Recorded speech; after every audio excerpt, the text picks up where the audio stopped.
Hello everybody, आज आपके साथ मैं शेयर करने जा रहा हूं कि हमारी कुंडली में सेकंड हाउस सबसे इम्पॉर्टेंट हाउस क्यों होता है। आप में से बहुत लोगों को पता है कुंडली में सेकंड हाउस रिप्रेजेंट्स वेल्थ और धन तो सबको चाहिए। It also represents our voice, हमारा गला, हम क्या बोलते हैं क्या खाते हैं सेकंड हाउस से रिप्रेजेंट होता है। बट वो पूरे कुंडली में सबसे इम्पॉर्टेंट क्यों है, आइए जानते हैं। मैं आपको ले जाता हूँ एक कहानी में। कहानी है श्री कृष्ण जी की, जब वो गुरुकुल में थे।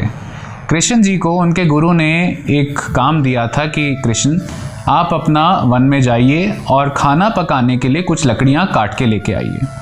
कृष्ण जी जब वन में गए थे तो उनको काफ़ी देरी हो गई थी, तो उनके मित्र सुदामा वहीं गुरुकुल में थे। गुरु को चिंता हुई कि कृष्ण काफ़ी देर से हैं जंगल में, हो सकता है उनको भूख लगे, तो उन्होंने सुदामा को बुलाया और उनके हाथ में एक मुट्ठी चने दिए ताकि कृष्ण जी के पास सुदामा 2 मुट्ठी या 1 मुट्ठी चने लेके चले जाएं। अब सुदामा जब वहाँ पे पहुँचे, कृष्ण जी बहुत थक चुके थे। कृष्ण जी इतने थक चुके थे कि उनको नींद आ रही थी। तो कृष्ण जी ने क्या करा, कृष्ण जी नीचे लेटे और वो सोने लग गए। इतने में सुदामा सोचने लगे कि चलो एक बार कृष्ण उठेंगे तब मैं इनको चने दे दूंगा। बट सुदामा जी पेटू थे, उनको खाना पीना बहुत पसंद था, क्योंकि वैसे उस समय कहते थे कि ब्राह्मण की एक अलग ही खुराक होती थी और वो खाने पीने के बहुत शौकीन थे। तो सुदामा को क्या हुआ, उनको भूख लगने लगी। उन्होंने ये सोचा कि कृष्ण तो सो रहे हैं और इनको पता नहीं है कि मैं इनके लिए चने लेके आया हूँ, तो मैं ये चने खा लेता हूँ। तो सुदामा चने खाने लग गए। अब कृष्ण जी तो लीलाधर थे, उनको सब कुछ पता था। तो कृष्ण जी मुस्कुराते मुस्कुराते शो करते हुए कि वो नींद में हैं, कहते हैं सुदामा ये चर चर की आवाज़ आ रही है, ये क्या है।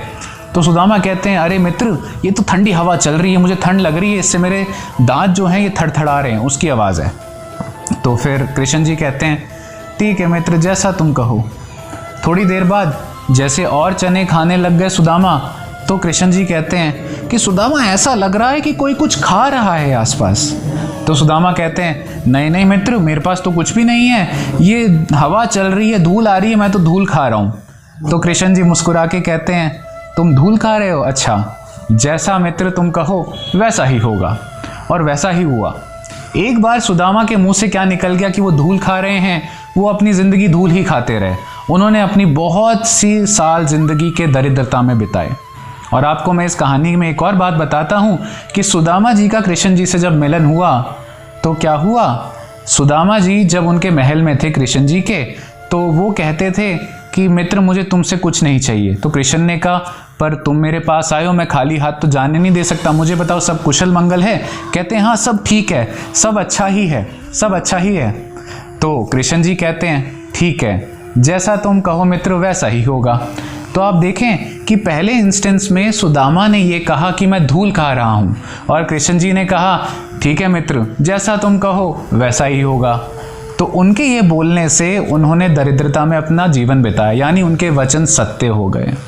और जब सुदामा ने कृष्ण जी के मिलन के समय में उनके महल में ये कहा कि सब कुशल मंगल है, सब अच्छा है, तो कृष्ण जी ने कहा ठीक है मित्र, जैसा तुम कहो वैसा ही होगा। उस पल के बाद सुदामा जी की पूरी जिंदगी ऐशो आराम, स्वर्ग के जैसे ऐश्वर्य में, सुख में बीती। तो मैं आपको ये बताना चाहता हूँ कि हमारी कुंडली का सेकंड हाउस सबसे इंपॉर्टेंट क्यों है, क्योंकि वो वाणी का स्थान है।